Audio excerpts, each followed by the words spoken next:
dalka Albania ayaa ku dhawaaqay wasiirkii ugu horeeyay caalamka ee caqliga macmalka ah artificial intelligence waxaana wasiiradan cusub lagu magacaabaa Dayla.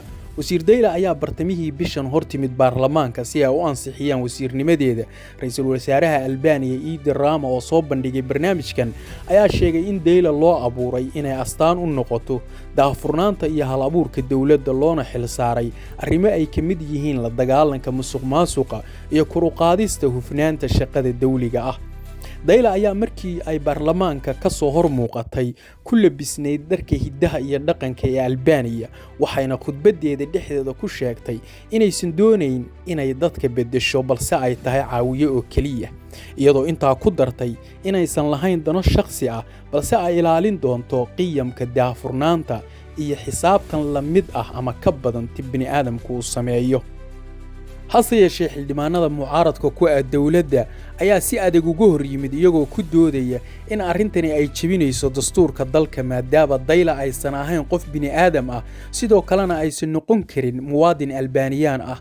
waxay ku tilmaameen in tani ka sii dari karto musuqmaasuqa halkii ay xal u noqon lahayd.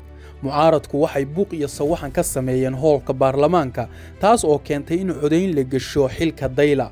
kalfadhiga baarlamaanka oo ay xaadir ku ahaayeen 140 xildhibaan waxaa Dayla ugu codaysay 82 xildhibaan halka 58 ay ka hor yimaadeen, taas oo ka dhigan in wasiiradan robotka ah ay ka mid noqotay golaha wasiirada dawladda Albania. Rama oo dhawaan markii afraad loo doortay ra'iisul wasaaraha dalka Albania ayaa sheegay in Dayla ay dedejin doonto shaqada dawladda isla markaana ay xaqiijin doonto daahfurnaan buuxda oo ka hirgasha dalka Albania. dhanka kale sida ay sheegtay hay'adda qaranka ee macluumaadka Albania, Dayla waxaa la sameeyay horaantii sanadkan iyadoo lala kaashaday shirkadda Microsoft waxaana loo adeegsaday maadooyinka AI-ga ugu casrisan si ay si sax ah ugu fuliso shaqo maalmeedkeeda.